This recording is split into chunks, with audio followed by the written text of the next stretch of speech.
Panibagong araw, panibagong vlog. Welcome na naman ulit sa ating channel.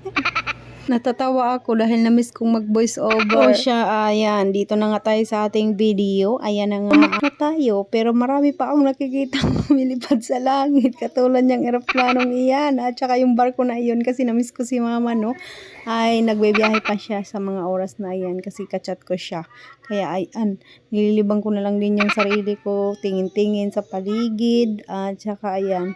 Hindi ko na malayan guys, no, nakatulog ako pagkagising ko ay ormok na pala. Ang bilis ng panahon, ang bilis ng oras. Parang kailan lang papunta pa kami ng Cebu, tapos ayun, pag kinabukasan ay uuwi na agad ako. Na-miss ko yung anak ko, na-miss ko yung mama ko. So ayun, medyo nag-imot-imot tayo, no, pero ngayon okay na. Sumabay din kasi yung ating red tide, kaya yung parang hormones natin ay parang nagsabay din ba, yung parang yung aking kalungkutan at saka yung aking dugo ay charis. Ano kasi tayo, ganyan talaga mga babae. Pag dinatnan tayo, ganyan. Parang yung mga emotional natin ay ganyan. Kaya ayun, nalungkot talaga ako kahapon. Hindi talaga ako sa tindahan namin kahapon. Natulog din ako dahil napagod din ako sa biyahe. Pero hindi naman din nagtagal yung biyahe ko. Dahil nakatulog ako pagkagising ko, ormok na siya. Kaya ayan, ang bilis nang ng biyahe, no. Yung sinakyan namin nung papunta kami ng Cebu ay Supercat. Tapos ito namang pauwi ay Ocean Jet. Tapos parang feeling ko mas mabilis siya kaysa sa Supercat. Pero feeling ko lang yun ha, ako lang ba? Ako lang naman yung na-feelingan doon. Charis. 3 hours lang talaga yung biyahe ko guys, no, dahil alas 6 yung barko umalis doon sa Cebu. Tapos ayun, pagdating ko naman diyan sa sa Ormoc alas 9, o di ba? Sakto lang talaga 3 hours. Tapos nung pumunta kami sa Cebu ay alas 4 na kami nakadating doon. Kaya naging 4 hours. So ayan, dumating na ako at sumakay agad ako ng van. Ayan, at kaya nagabihan na rin ako nagdating sa amin. Parang alas 5 na ata yun ng hapon kahapon.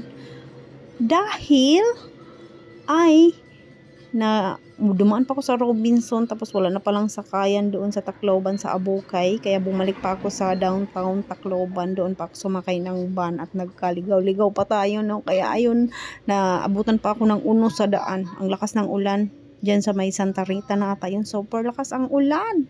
Kaya ayun, parang kinakabahan yung aking pagkatao. Tapos ito, kinaumagahan, duty agad tayo, naligo na ako diyan para ayan, linisan ko na yung aking tindahan kasi back to reality na talaga. Ayan, naglinis ako dito at inayos ko na yung aking mga paninda. Ganado talaga tayong magtinda at pasig-pasyahan yun na si Alter nandito sa sa kwarto naglalaro-laro, kaya yun maingay.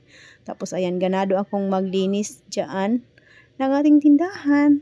Dahil parang na-miss ko yung aking tindahan at saka yung aking voice over na-miss ko at saka yung parang iwan ko kung maganda na ba to kasi hindi ko na siya ulit-ulitin, bahala kayo. Tapos ito na yung aking bulad. Dinala ko lahat yung bulad na dinala ni mama na galing Masbate. Ayan, dahil ayaw ng aking mga estudyante doon sa Cebu dahil mabaho daw at saka naaamoy ng kapitbahay, nakakahiya daw ng bulad. O di ba ang arte-arte lang talaga ng ating mga estudyante doon, ayaw mag-ulam ng bulad, kaya hindi na to bilhin. Oy, masarap tong bulad, oy. Ayan, meron tayong pusit na bilog. Ayan, o di ba masarap yan.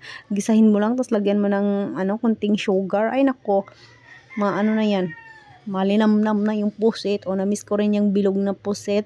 Tapos meron din tayong bulad dyan. Tapos ayan, yung bulad na matataba. Ang sarap niyan paksiwin at prito-prituhin. Kaya ayan, wala kaming ulam ngayon kahit pista kahapon. At disperas ba yun? Liwas disperas. Liwas ngayon, ayan. At hindi naman naghanda yung aking asawa. Kaya ayan, wala kaming ulam. Kaya bulad na lang yung aking ginawang prito dahil paborito yan ni Alter. Ayan, so yun yung inulam namin ni Alter dahil kami lang dalawa ni Alter dito, natulog na sila papao doon. At saka yung mga kasama namin dito sa bahay ay wala, kami lang dalawa, si Ate Amshi nasa school. Kaya ayan, nagprito ako tapos kaming dalawa nagkain. Kami lang dalawa ngayon dito sa tindahan at si Alter lang yung maingay.